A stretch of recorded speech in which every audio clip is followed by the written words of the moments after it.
Hello friends, welcome to our YouTube channel Newton Classes Learn in Simple Way by Kapadia sir.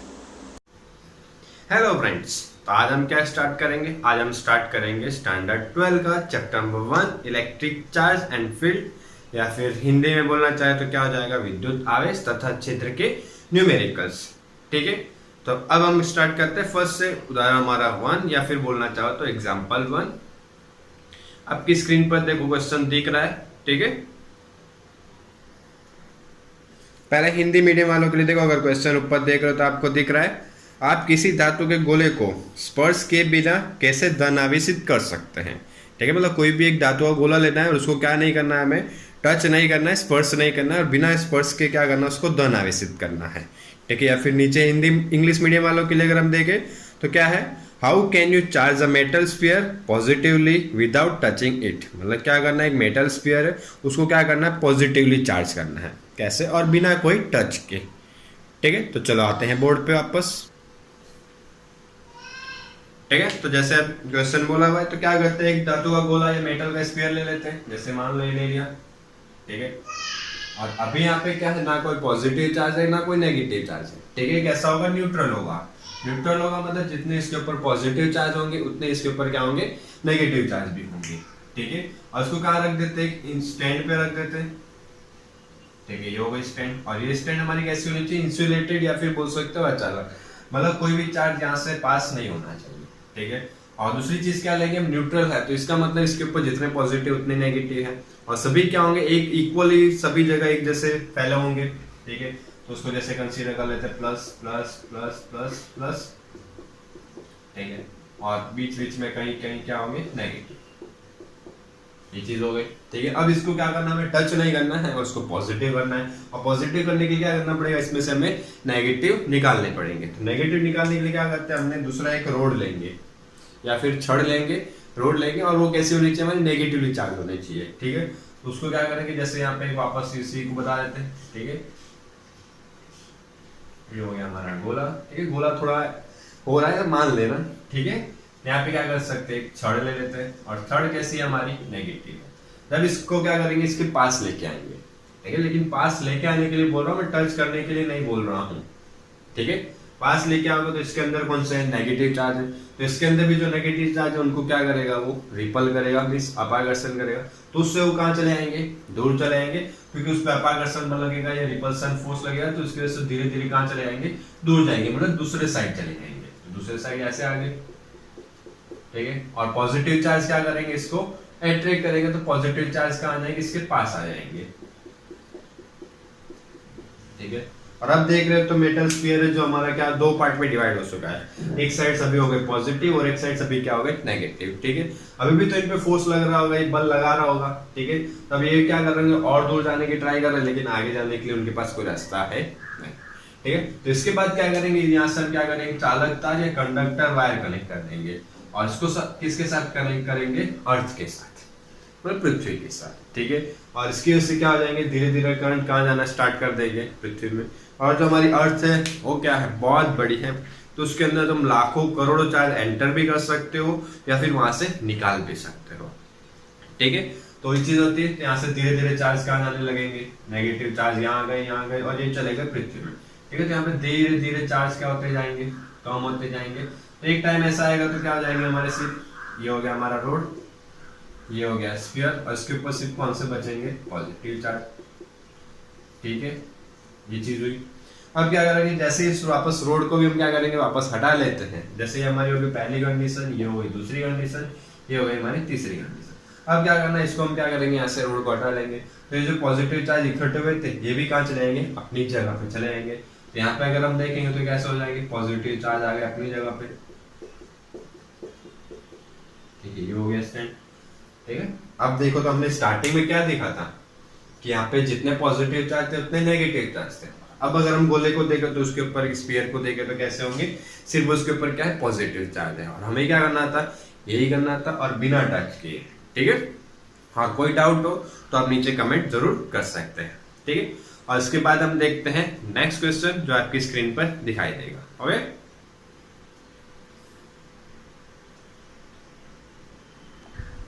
ठीक है, उदाहरण 1.2 का अगर हम क्वेश्चन देखें तो क्वेश्चन में क्या बोला है, यदि किसी पिंड से 1 सेकेंड में 10⁹ इलेक्ट्रॉन किसी अन्य पिंड में स्थानांतरित होते हो तो 1 कूलम आवेश के स्थानांतरण में कितना समय लगेगा। मतलब ये बोला है कोई दो पदार्थ ले लो, एक पदार्थ से हमें क्या करना है, इलेक्ट्रॉन निकालना है और दूसरे पदार्थ को देना है। पिंड मतलब पदार्थ मान सकते हो। और कितना देना, 1 सेकेंड में 10⁹ इलेक्ट्रॉन अगर दे रहे हैं, ठीक है, तो 1 कूलम आवेश देने में कितना समय लगेगा। ठीक है, ये ज्ञात करना है। और देखो उसी के नीचे इंग्लिश मीडियम वालों के लिए भी क्वेश्चन है, तो उसमें भी क्या बोला वो भी देख लेते हैं। If 10⁹ electrons move out of a body to another body every second and how much time is required to get a total charge of 1 coulomb on the other body। मतलब क्या बोला, 10⁹ इलेक्ट्रॉन है, उनको क्या करना है, move out of a body, मतलब एक बॉडी इसमें से दूसरे बॉडी में निकाल पास करना है। और कितना टाइम लग रहा है, 1 सेकेंड लग रहा है। 1 सेकेंड में कितना इलेक्ट्रॉन्स मूव करने, 10⁹ ठीक है। तो how much time is required to get a total charge of 1 coulomb on the other body. तो अदर बॉडी पे मतलब दूसरी जो बॉडी होगी उस पर 1 कूलम चार्ज ट्रांसफर करने के लिए हमें कितने टाइम की जरूरत पड़ेगी। ठीक है, ठीक है। देखो तो क्या बोला था कि 1 कूलम चार्ज लाने के लिए हमें कितना टाइम लगेगा, ये है हमारा मेन क्वेश्चन। तो पहले क्या कर रहे हैं हम, 1 इलेक्ट्रॉन ट्रांसफर कर रहे हैं, तो 1 इलेक्ट्रॉन से कितना चार्ज वहां पे ट्रांसफर हो रहा है। तो अगर 1 इलेक्ट्रॉन की जगह हम चार्ज की बात करें तो कितना होता है हमारा 1.6 × 10⁻⁹ कूलम। ये किसके अंदर होता है, 1 इलेक्ट्रॉन के अंदर। ठीक है, और 1 सेकेंड में हम कितना इलेक्ट्रॉन ट्रांसफर कर रहे हैं, 10⁹ कितना, 10⁹। तो 1 सेकेंड में अगर हम बात करें तो 1 सेकेंड में हम कितना चार्ज ट्रांसफर कर रहे हैं, इसके लिए क्या कर देंगे, 1 इलेक्ट्रॉन के लिए तो हो गया 1.6 × 10⁻⁹। ठीक है, और टोटल इलेक्ट्रॉन कितने ट्रांसफर कर रहे हैं, 10⁹ तो यहाँ से हम बोल सकते हैं इतना चार्ज हम क्या कर रहे हैं, ट्रांसफर कर रहे हैं, कितने टाइम में, 1 सेकेंड में। ठीक है, और इसी को अगर सॉल्व करेंगे तो ये बोल सकते हैं ये कितना हो जाएगा हमारा, 1 सेकेंड = 1.6 × 10⁻⁹ -19 + 9, तो यहाँ पे हो जाएगा -10। ठीक है, मतलब 1.6 × 10⁻⁻10 कूलम दूसरे पदार्थ या दूसरे ऑब्जेक्ट में हम ट्रांसफर करने के लिए कितना टाइम लग रहा है, 1 सेकेंड। तो इसी को क्या करते हैं हम, जैसे 10th में या करते थे।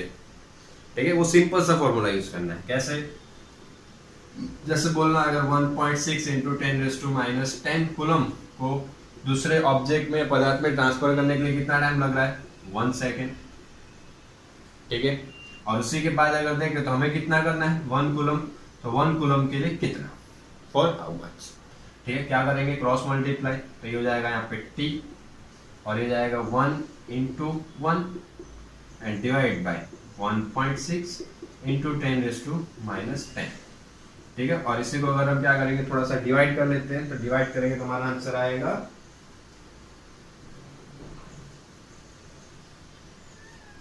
6.25 × 10⁻⁹। मतलब कितना टाइम लगेगा, 6.25 × 10⁹ सेकेंड, इतना टाइम लगेगा 1 कूलम को ट्रांसफर करने के लिए। ठीक है, जो बात हो गई सेकेंड में। और सेकेंड से अगर हमें किस में कन्वर्ट करना हो, मिनट में कन्वर्ट करना हो, ठीक है, तो क्या करेंगे, डिवाइड बाय 60, और जो भी हमारा आंसर आएगा सेकेंड से किस में हो जाएगा, मिनट में। फिर और 60 से डिवाइड करो तो किस में आ जाएगा, आवर में, घंटे में। ठीक है, और उसके बाद अगर हम क्या करेंगे, दिन में कन्वर्ट करना कि कितना दिन लगेगा, तो उसके लिए क्या करते हैं, 24 से डिवाइड कर दो। और अगर फिर भी कंसीडर करना है कि कितने साल लगेंगे, तो उसके लिए क्या करेंगे, 365 से डिवाइड कर देंगे। और तो जो भी हमारा आंसर आएगा फाइनली किस में आ जाएगा, ईयर में आ जाएगा। और ये सब वैल्यू सॉल्व करने के बाद अगर हम देखें तो हमारा आंसर आएगा 198 ईयर। मतलब लगभग मान सकते हो 200 साल लगेंगे 1 कूलम को दूसरे पदार्थ में, 1 कूलम चार्ज को दूसरे पदार्थ में ट्रांसफर करने के लिए। ठीक है, और इसके बाद अगर देखें तो नेक्स्ट हमारा थर्ड क्वेश्चन आपको स्क्रीन पे दिख रहा होगा। ठीक है, देखो हिंदी मीडियम वालों के लिए अगर देखें तो फर्स्ट क्वेश्चन बोला हुआ है, 1 कप जल में कितने धन तथा ऋण आवेश होते हैं। मतलब ये बोला हुआ है कि 1 कप है, उसके अंदर जल मतलब पानी है, तो उसके अंदर कितने धन तथा ऋण आवेश होते हैं। और उसी के अगर नीचे देखें तो इंग्लिश में भी क्वेश्चन दिया हुआ है, वो क्या बोल रहे हैं, how much positive and negative charge is there in a cup of water. मतलब कि 1 कप वाटर है, ठीक है, उसके अंदर कितने पॉजिटिव चार्ज होंगे और कितने नेगेटिव चार्ज होंगे, वो काउंट करने के लिए बता रहे हैं। ठीक है, ओके, तो देखो अगर कप की बात करते ही हो गया हमारा। कप ले लेते हैं एक छोटा सा टुडू, ठीक है, यहाँ से पकड़ सकते हो, थोड़ा सा शेप नहीं आ रहा लेकिन मान लेना, ठीक है। इसके अंदर क्या रखा था हमने, वाटर, और मान लेते हैं जो वाटर है कितना हमारा 250 ग्राम। ये वैल्यू तुम कुछ भी ले सकते हो अपने हिसाब से, ऐसा कोई फिक्स नहीं है कि 250 ही लो, ठीक है। जो वैल्यू लो उसके हिसाब से तुम्हारा आंसर आना चाहिए, ठीक है। यहाँ पर 250 भी ले सकते हो, 100 ग्राम भी ले सकते हो, 150 ग्राम भी ले सकते हो। हम मान लेते हैं कि बुक वालों ने कंसीडर किया तो 250 ग्राम ले लेते हैं, ठीक है। ये तो हो गई 250 ग्राम की बात। और हमें दूसरी एक चीज पता है कि वाटर का जो एटॉमिक मास होता है या जो परमाणु भार होता है वो कितना होता है, 18 ग्राम, ठीक है। कितना होता है, 18 ग्राम, ठीक है।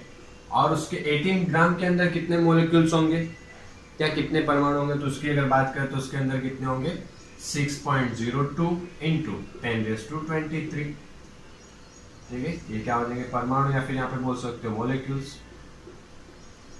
ठीक है। ये चीज भी हमें पता है, एवोगैड्रो ने बताया था ना कि कोई भी पदार्थ अगर एक मोल ले लो, एक मोल मतलब उसके अंदर क्या होंगे 6.02 इंटू 10⁻23 उसके अंदर परमाणु या फिर मोलिक्यूल्स या फिर बोल सकते हो एटम्स होंगे। इतनी बात हो गई। तो हमें किसके लिए निकालना है, 250 के लिए। तो बोल देते हैं अगर 250 ग्राम होगा तो उसके अंदर कितने, ठीक है, क्रॉस मल्टीप्लाई कर देते हैं तो यहाँ से हमें क्या मिल जाएगा, नंबर ऑफ मॉलिक्यूल्स, कितने परमाणु होंगे वो चीज मिल जाएगी, ठीक है। और देखें तो यहाँ पे क्या आ जाएगा, क्रॉस मल्टीप्लाई करोगे 250 ग्राम इंटू 6.02 इंटू 10⁻23 अपॉन 18 ग्राम, ठीक है। इतने नंबर ऑफ मॉलिक्यूल्स होंगे या परमाणु होंगे। लेकिन हमें तो क्या चाहिए थे, पॉजिटिव और नेगेटिव चाहिए थे, चार्ज चाहिए थे, आवेश चाहिए था, ठीक है। तो उसके लिए क्या करते हैं, अगर थोड़ी सी चीज हम देखें तो उसके लिए पहले हम क्या करते हैं, वाटर का फॉर्मूला देख लेते हैं। तो वाटर का फॉर्मूला क्या होता है हमारा, H2O। H2 मतलब 2 हाइड्रोजन होंगे और 1 ऑक्सीजन होगा। हाइड्रोजन की अगर बात करें तो हाइड्रोजन का एटॉमिक नंबर होता है हमारा 1, तो 1 है मतलब उसके अंदर 1 इलेक्ट्रॉन होगा, 1 प्रोटॉन होगा। तो यहाँ पे 2 हाइड्रोजन है मतलब यहाँ पे 2 इलेक्ट्रॉन 2 प्रोटॉन होंगे, ठीक है। मान लेते हैं 2 इलेक्ट्रॉन हो गए, 2 प्रोटॉन हो गए, ठीक है। तो यहाँ पे टोटल अलग अलग लिख देते हैं, 2 इलेक्ट्रॉन 2 प्रोटॉन, ठीक है। और दूसरी चीज अगर हम देखें, अब बात करते हैं नेक्स्ट ऑक्सीजन की। ऑक्सीजन का एटॉमिक नंबर हमारा होता है 8, ठीक है। 8 मतलब इसके अंदर कितने होंगे, 8 इलेक्ट्रॉन होंगे और 8 प्रोटॉन होंगे। तो यहाँ पे क्या कर देते हैं, प्लस कर देते हैं। तो अब अगर बात करें तो क्या होंगे, टोटल हमारे हो जाएंगे 10 इलेक्ट्रॉन और 10 प्रोटॉन। और दोनों के अगर चार्ज की बात करें तो दोनों का चार्ज क्या होता है, सेम होता है। एक नेगेटिव होता है, एक पॉजिटिव होता है, लेकिन दोनों की क्वांटिटी कैसी रहती है, सेम रहती है। वैल्यू कैसी रहती है, सेम रहती है।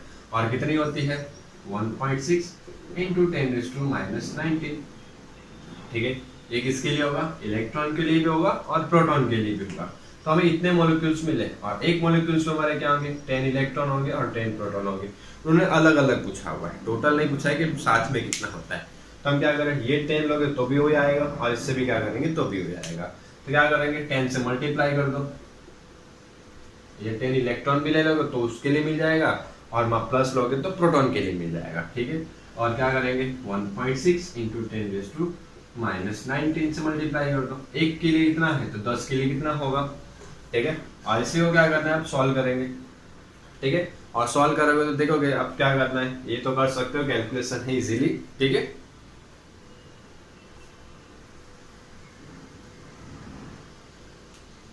तो आपका आंसर आएगा 1.34 इंटू 10⁻7, ठीक है। देखो एक चीज और बताता है, अगर किसी को ये न्यूमेरिकल्स ये कैलकुलेशन में थोड़ा भी अगर प्रॉब्लम आ रहा हो तो आप नीचे कमेंट कर देना, तो नेक्स्ट टाइम से हम कैलकुलेशन भी यहाँ पूरा करके दिखाएंगे। लेकिन हम ये समझ रहे कि 12th स्टैंडर्ड में आप पढ़ रहे हो तो इतना तो आता होगा, ठीक है। चलो तो नेक्स्ट स्टार्ट करते हैं, तो हमारा एग्जाम्पल 3। तो नेक्स्ट एग्जाम्पल के लिए आपको क्वेश्चन पे स्क्रीन पे क्वेश्चन दिख रहा होगा, ठीक है, वहां से देखते हैं,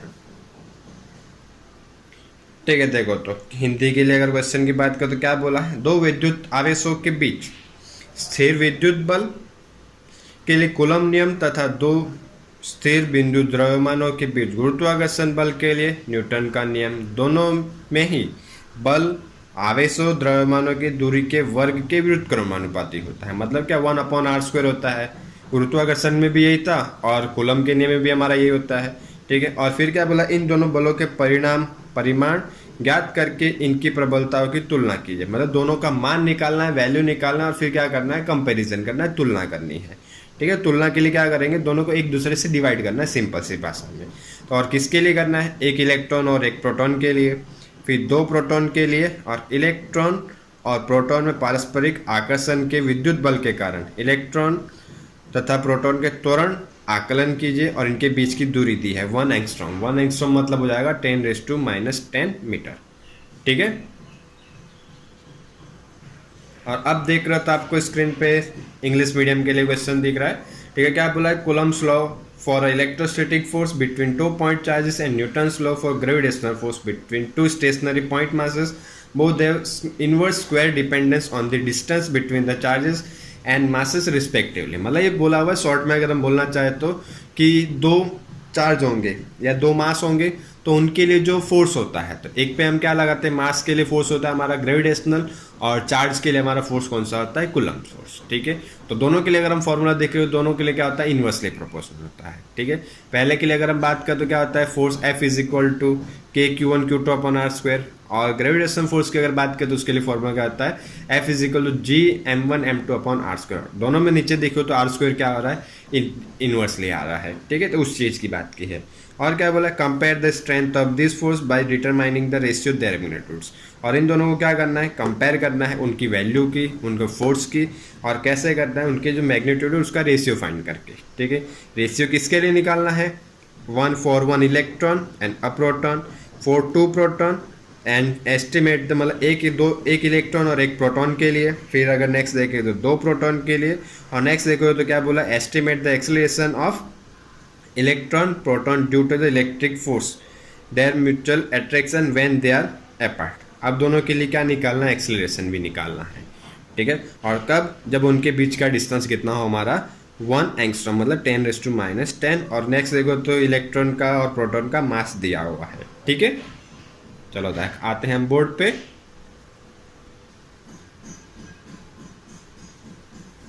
एग्जाम्पल नंबर 1.4। ठीक है, तो क्या बोला था इसके अंदर, ये बोलना चाहते हैं कि मतलब एक प्रोटॉन लेना है और एक इलेक्ट्रॉन लेना है, उनके बीच में जो क्या लगेगा, एक तो लगेगा इलेक्ट्रिकल फोर्स कूलम्ब फोर्स और दूसरा क्या लग रहा होगा, ग्रेविटेशनल फोर्स। ठीक है, तो पहले हम क्या देखते हैं, फर्स्ट ए में फर्स्ट क्वेश्चन। ठीक है, किसके लिए बोला था, 1 इलेक्ट्रॉन और 1 प्रोटॉन के लिए। ठीक है, और देखो उसके लिए फोर्स का इक्वेशन निकालें तो क्या है, ये होगा हमारा नेगेटिव और ये क्या होगा, पॉजिटिव।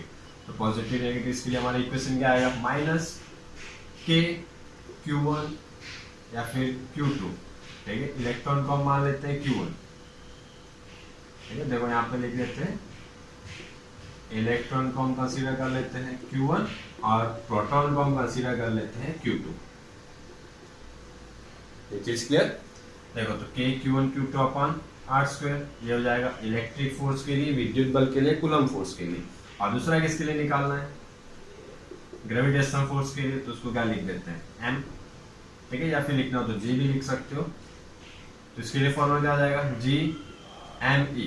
ME मतलब मास ऑफ इलेक्ट्रॉन, मतलब इलेक्ट्रॉन का द्रव्यमान, और दूसरा आ जाएगा MP means mass of proton, और डिवाइड में क्या आ जाएगा, R²। ठीक है, हो गया। अब दोनों को क्या करना है, रेशियो निकालना। तो रेशियो के लिए क्या कर देते हैं, FE/FG। ठीक है, और जब दोनों के लिए निकालें तो क्या आएगा, -KQ1Q2/R² डिवाइड बाय GME/MP/R²। और दोनों के लिए डिस्टेंस या दूरी तो सेम रहेगी, तो R² और R² यहाँ से क्या हो जाएगा, कैंसिल। तो अगर नेक्स्ट देखेंगे तो क्या आ जाएगा हमारा, -KQ1Q2/GME/MP। ठीक है, और देखो सबकी वैल्यू यहाँ पे दी हुई है और सबकी वैल्यू हम क्या करेंगे, यहाँ पे पुट करेंगे। और सबकी वैल्यू जब यहाँ पे पुट करोगे तो हमारा आंसर आ जाएगा यहाँ पे 2.4 × 10⁻39। तो इसका आंसर आ जाएगा 2.4 × 10⁻39। ठीक है, और बोलोगे सर यूनिट, अब यूनिट कैसे होगा, ऊपर भी बल है नीचे भी बल है, ऊपर भी फोर्स है नीचे भी फोर्स है, तो न्यूटन/न्यूटन क्या आ जाएगा, कैंसिल हो जाएगा। इसकी जो चीज़ हमने यहाँ पे नहीं। ठीक है, और देखो थोड़ा सा वैल्यू बता देते हैं, K के लिए हो जाएगा हमारा 9 × 10⁻9। थोड़ा वैल्यू भी लिख देते हैं तो आपको इजी रहेगा कैलकुलेशन के लिए। 9 × 10⁻9 Q1 के लिए तो हो जाएगा इलेक्ट्रॉन के लिए हो जाएगा हमारा 1.6 × 10⁻19। प्रोटॉन के लिए हो जाएगा 1.6 इंटू 10⁻19 डिवाइड बाय जी के लिए हमारा होगा 6.67 इंटू 10⁻11 और मास ऑफ इलेक्ट्रॉन हमारा कितना होता है 9.1 इंटू 10⁻31 और मास ऑफ प्रोटॉन होता है 1.6 इंटू 10⁻27। ठीक है, और सबको तुम सॉल्व करोगे, क्रॉस मल्टीपल डिवाइड मल्टीप्लाई करोगे तो फाइनली हमारा आंसर कितना आ जाएगा 2.4 इंटू 10⁻39। और जैसे मैंने आगे बताया था, अगर कोई भी नहीं पता चल रहा तो आप बोल देना, नेक्स्ट टाइम से हम वो भी स्टार्ट कर देंगे। ठीक है, और इसी में क्या आता है फिर नेक्स्ट की लिस्ट के लिए बोला था 2 प्रोटॉन के लिए। ठीक है, तो था 1 इलेक्ट्रॉन 1 प्रोटॉन के लिए, और इसी में अगर 2 बात करें तो क्या था फॉर 2 प्रोटॉन। ठीक है, तो उसके लिए अगर हम देखें तो उसके लिए क्या करेंगे, पहले इलेक्ट्रिक फोर्स, तो यहाँ पॉजिटिव ही आएगा क्योंकि दोनों पॉजिटिव है, यहाँ फॉर्मूला हो जाएगा के क्यू क्यू या Q2 बोल लो। ठीक है, और डिस्टेंस आर स्क्वायर ले लो। उसी तरह दूसरा क्या कंसीडर करेंगे यहाँ पे एफ जी, इसके लिए हो जाएगा G M P into M P, सिर्फ प्रोटॉन ही कंसीडर करने के लिए बोला हुआ है। ठीक है, अब दोनों का रेशियो निकालेंगे तो क्या आएगा F P upon F G equal to K Q2 into Q2 square upon R square divide by G M P into M P, तो ये भी हो जाएगा M P square upon R square cancel. तो फाइनली अगर देखें तो formula क्या आएगा F E upon F G equal to K Q2 square upon G M P square. ठीक है, और यहाँ पे भी देखोगे तो के की वैल्यू हो जाएगी 9 इंटू 10⁻9, Q2 की वैल्यू तो यही रहेगी 1.6 इंटू 10⁻19 का स्क्वायर कर देंगे। ठीक है, और जी एम पी स्क्वायर, जी की वैल्यू हो जाएगी ये, और एम पी मतलब मास ऑफ प्रोटॉन की हो जाएगा 1.6 इंटू 10⁻27। और सभी वैल्यू पुट करने के बाद अगर हम देखेंगे तो हमारा आंसर आएगा 1.3 इंटू 10⁻36। ठीक है, और दूसरी एक चीज यहाँ से मैं एक और बता देता हूँ, जैसे अब इसको अगर थोड़ा सा हम सिंप्लीफाई करें 1.3 को हम अगर इग्नोर करें तो हमारा आंसर होगा 10⁻36 Fg।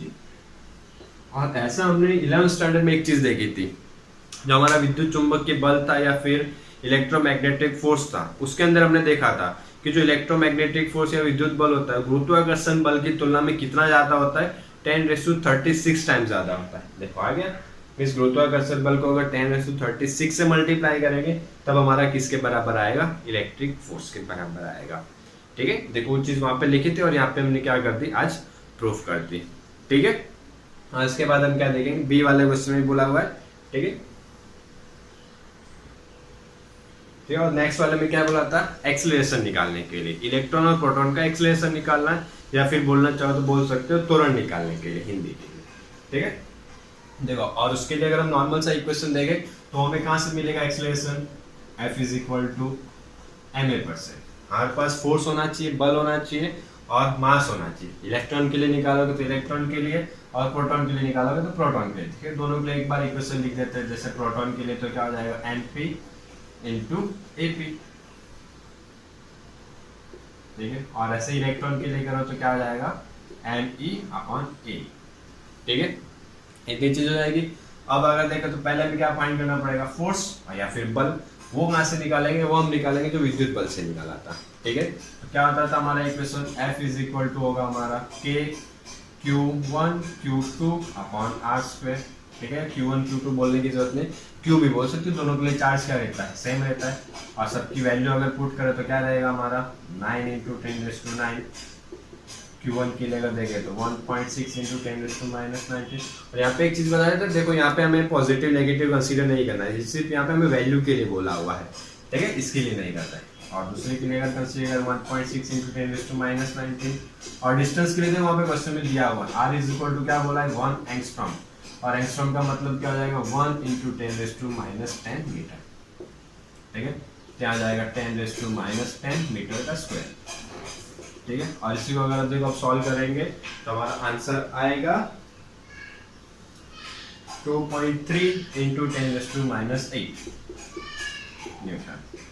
ठीक है, ये तो चलो मिल गया फोर्स, लेकिन हमें क्या निकालना था, एक्सेलरेशन या त्वरण। ठीक है, तो उसके लिए अगर देखें तो यहाँ से कर सकते हैं। तो अब क्या करेंगे, F इज इक्वल टू हमारा हो जाएगा MP अपॉन AP।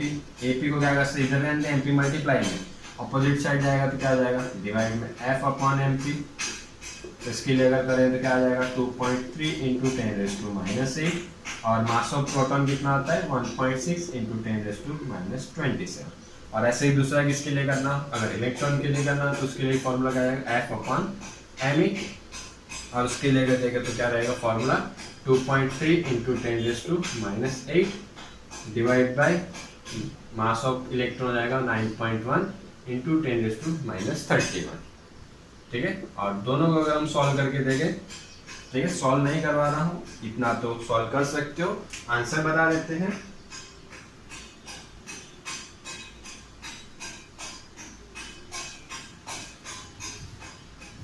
इलेक्ट्रॉन के लिए अपना आएगा 2.5 इंटू 10⁻22 मीटर पर सेकेंड स्क्वायर। और मीटर पर सेकेंड स्क्वायर क्या हो जाएगा, इलेक्ट्रॉन के लिए एक्सेलरेशन का यूनिट हो जाएगा। और प्रोटॉन के लिए बात करें तो आंसर आएगा 1.4 इंटू 10⁻19 मीटर पर सेकेंड स्क्वायर। ठीक है, और अभी भी बोल रहा हूँ, देखो न्यूमेरिकल्स में अगर सॉल्यूशन में कैंसल आउट में डिवाइड मल्टीप्लिकेशन में डाउट हो तो बोल देना, उसके लिए हम करवा देंगे नेक्स्ट टाइम से। ठीक है, ओके, वीडियो देखने के लिए थैंक यू और पसंद आया तो सब्सक्राइब जरूर करना।